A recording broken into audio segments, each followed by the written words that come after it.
Aujourd'hui, on va s'attaquer à un gros morceau, la taille de l'univers lui-même, et tenter d'en atteindre les bords. Se demander à quel point l'univers est grand est une vaste question. Ok, c'est grand, mais grand comment? Déjà, commençons par définir de quoi l'on va parler. Eh bien littéralement de tout. Mais dans un premier temps, intéressons-nous à ce qu'il nous est possible de voir. Et voilà que ça commence à devenir bizarre, car il faut faire la distinction entre l'univers pris en entier et l'univers observable, qui est la partie actuellement visible de notre univers, et qui comprend l'ensemble des régions de l'espace dont la lumière a eu le temps de nous parvenir depuis sa naissance, depuis le Big Bang. À l'intérieur de cette sphère, centrée sur la Terre, se trouve la totalité de l'univers visible. Et au niveau des bords se situent les choses les plus anciennes que l'on puisse observer. Les parties de l'univers actuellement les plus éloignées que l'on peut voir, et dont la lumière a commencé à voyager vers nous, peu de temps après que l'univers ait commencé, il y a près de 13,7 milliards d'années. Tout ce qui se situe en dehors, au-delà de cette limite appelée l'horizon cosmologique, n'a pas encore eu le temps de nous faire parvenir sa lumière. Cet horizon indépassable est simplement la limite de notre vue actuelle. Une limite qui s'éloigne à mesure que l'univers vieillit. Chaque seconde qui passe, notre univers observable s'agrandit d'une seconde-lumière, nous révélant un peu plus de l'univers pris en entier. Mais quelle est la taille de l'univers visible? À quelle distance les bords de cette image sont-ils de nous?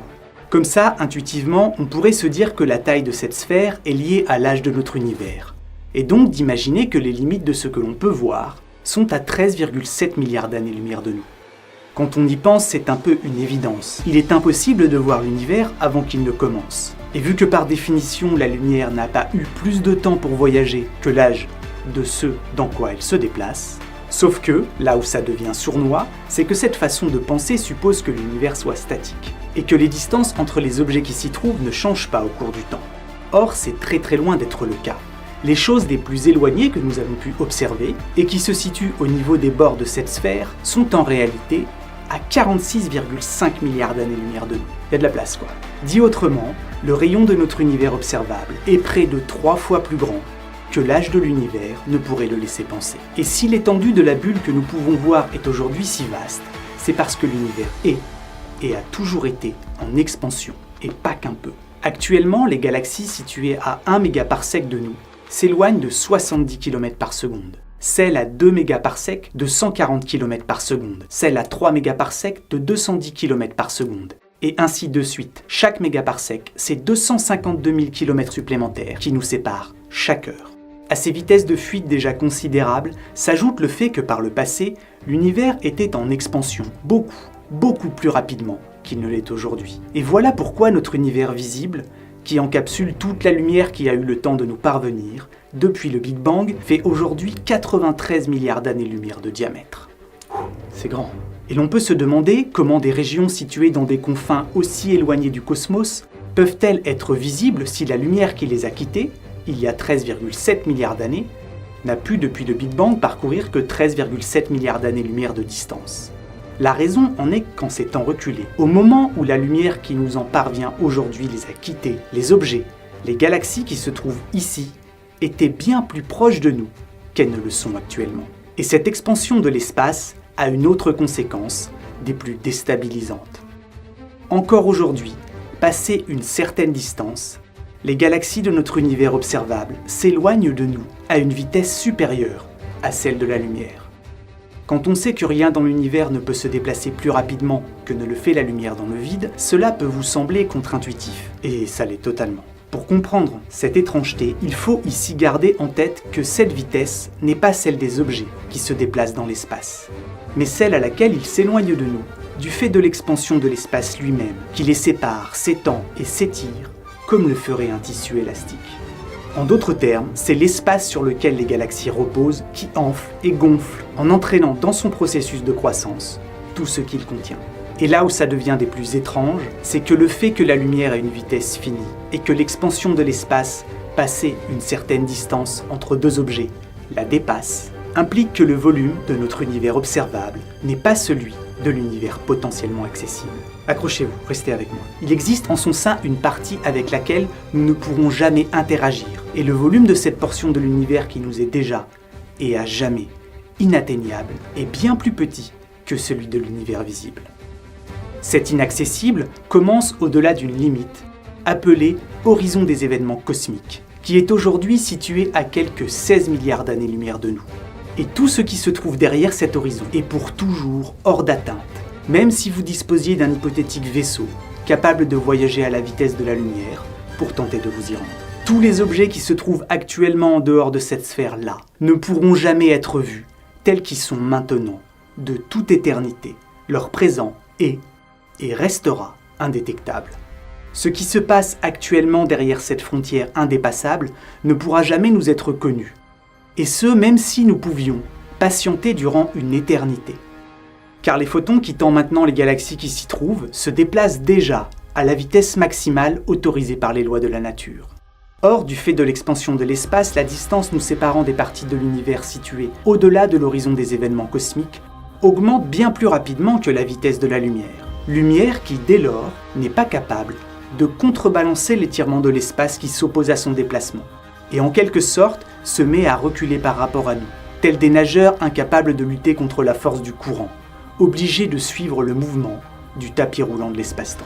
Bien sûr, pendant encore des milliards d'années, de la lumière provenant des galaxies situées actuellement derrière cette frontière va continuer à nous parvenir, car les photons qui les ont quittées avant qu'elles ne dépassent cette sorte de ligne rouge sont aujourd'hui en train de progresser vers nous. Mais ceux partis, une fois cette limite franchie, ne nous parviendront jamais. Ainsi, la grande majorité des galaxies qui peuplent notre ciel aujourd'hui sont en réalité déjà passées derrière cet horizon des événements. Et leur présent, l'état actuel de ces objets maintenant, est pour nous perdu pour toujours. C'est pourquoi dans un univers en expansion, et le nôtre l'est, le ciel profond est amené, au cours des milliards d'années à venir, à se vider progressivement de toute lumière, s'éloignant trop vite, trop loin. De plus en plus de galaxies vont finir, avec le temps, par visuellement disparaître. On estime que ce sont ainsi quelques 20 000 étoiles du ciel profond qui passent en moyenne chaque seconde au-delà de l'horizon des événements cosmiques. Et vu que l'expansion de l'univers s'accélère, à terme, ne sera plus visible pour nous que les galaxies de notre groupe local, qui sont elles arrimées aux plus petites échelles par la force de gravité qui l'emporte sur l'expansion de l'univers.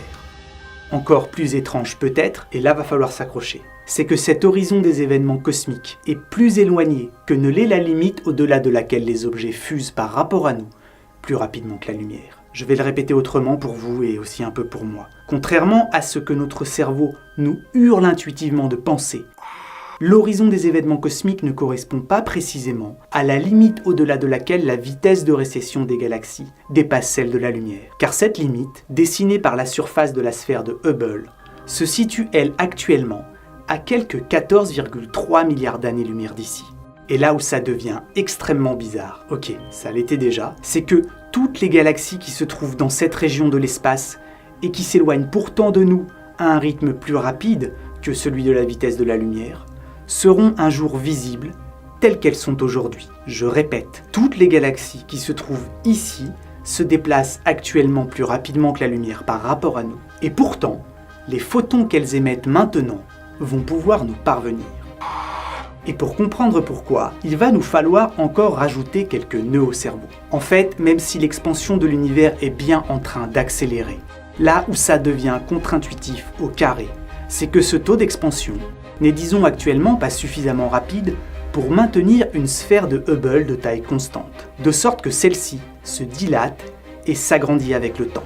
Et ce, plus rapidement que ne s'éloigne la lumière émise maintenant par les galaxies situées dans ces régions. Je vous avais prévenu pour les noms. Ainsi, cette sphère va continuer en quelque sorte par rattraper tous ces points fuyants. Et une fois rentrés dans la sphère de Hubble, les grains de lumière vont alors se retrouver dans une région de l'espace reculant par rapport à nous, plus lentement que la vitesse de la lumière, et ainsi aller de l'avant, pouvoir progresser vers nous. D'ailleurs, du fait de cet étrange phénomène, on pense que tous les photons qui nous parviennent des 5 premiers milliards d'années de notre univers ont tous été émis dans des régions de l'espace qui se déplaçaient déjà par rapport à nous plus rapidement que la lumière. Tous les objets sources de ces photons sont évidemment aujourd'hui passés au-delà de l'horizon des événements, mais leur lumière, bien qu'émise à une époque où ils possédaient une vitesse supraluminique par rapport à nous, a eu le temps de nous parvenir. Ainsi, la zone située entre les limites de la sphère de Hubble et l'horizon des événements est une partie de l'univers observable, dit non causalement déconnectée, que nous pourrons voir dans un futur lointain, telle qu'elle est maintenant, mais se déplaçant déjà plus vite que la lumière par rapport à nous. Maintenant qu'on s'est bien vrillé l'arrière du crâne avec la partie de l'univers que l'on peut voir, il est temps de s'attaquer à sa totalité. Car bien que l'univers observable puisse sembler incommensurablement grand, il est fort possible que sa taille soit dérisoire au regard des dimensions de l'univers pris en entier. Mais avant d'aller patauger dans le vif du sujet, demandons-nous ce que nous verrions si soudainement l'univers se figeait dans son expansion et que l'on se mette à voyager à travers un espace statique, jusqu'à combler les 46,5 milliards d'années qui nous séparent des bords de l'image. Ou plus simplement, si comme par miracle, on pouvait là, instantanément, se téléporter au niveau de l'horizon cosmologique. Quel épais mystère se cache au-delà des bords de l'univers observable? Et bien très certainement, encore de l'univers, des milliards de galaxies et d'étoiles que nous ne pouvons pas voir aujourd'hui parce que la lumière qu'elles ont émise n'a pas eu le temps de nous parvenir. D'ailleurs, si vous pouviez vous rendre ici, vous ne feriez que déplacer le centre de votre univers observable, car celui-ci est toujours relatif à votre position dans l'univers total. À vous retrouver sur les limites du cadre, vous pourriez voir une autre portion du tableau et observer la région où se trouve notre galaxie telle qu'elle était il y a 13,7 milliards d'années, car celle-ci se trouverait alors, pour vous, au niveau de votre nouvel horizon cosmologique. Et vous découvririez en même temps ce à quoi ressemblent maintenant les confins du cosmos pour nous. Bref, chaque point de l'espace possède son propre champ de vision, et une hypothétique civilisation extraterrestre vivant dans la galaxie d'Andromède, située à 2,5 millions d'années-lumière d'ici, a simplement un univers observable, aussi vaste que le nôtre, exactement du même rayon, mais légèrement décentré par rapport à nous. C'est pourquoi se rendre sur l'un des bords, c'est le transformer en centre, et très certainement constater que, bordel, tout autour, ça continue.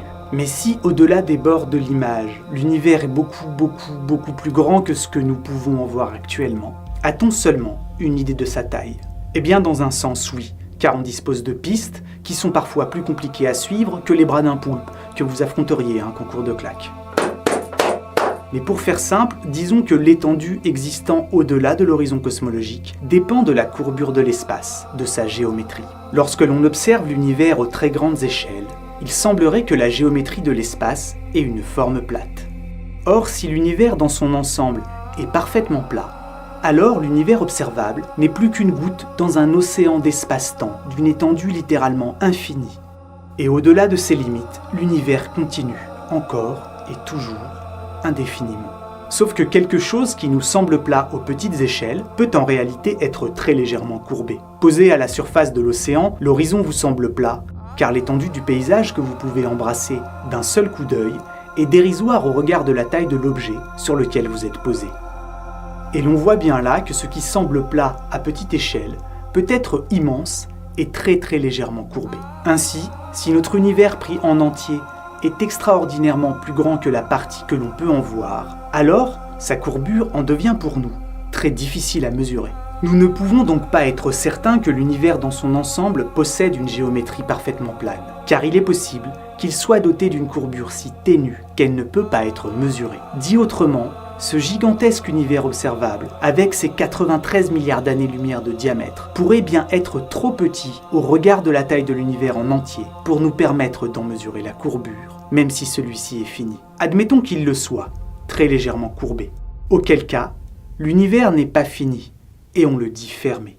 Quelle serait donc sa taille? Eh bien, si l'on s'en tient aux courbures maximales autorisées par nos mesures, l'univers pris en entier serait, au minimum, 250 fois plus grand que l'univers observable. Mais c'est là l'estimation la plus basse possible, et en donnant à l'espace une courbure dérisoirement ridicule, celui-ci pourrait tout aussi bien avoir un volume 15 millions de fois supérieur à ce que l'on peut voir. Ouais, là c'est grand. Bref, on ne sait pas précisément. Infini, peut-être. Fini, possiblement. Mais au minimum 250 fois plus grand que ce qui s'offre à notre vue.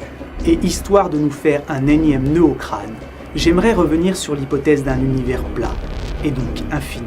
Songez que si l'univers pris en entier est sans limite, alors il l'était déjà au commencement.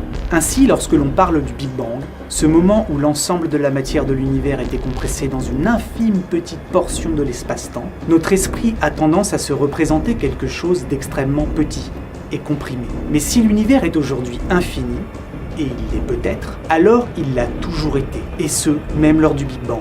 ou en ces temps reculés, il était simplement d'un infini excessivement plus petit que son infinité d'aujourd'hui. Même en étant incroyablement comprimés, les dimensions sidérales et sidérantes de l'espace peuvent dépasser tout ce qu'il est possible de se représenter. Et je trouve personnellement complètement dingue qu'un truc aussi petit qu'un cerveau humain, fabriqué à partir de petits bouts d'univers et en faisant partie, soit capable d'en estimer la taille. Et vu que ces 93 milliards d'années-lumière de diamètre au minimum ont fini par creuser dans mon crâne un trou béant de perplexité, je pense qu'il est grand temps de retourner vivre dans mon 15 mètres carrés. Ouais, en fait, j'y suis déjà, quoi.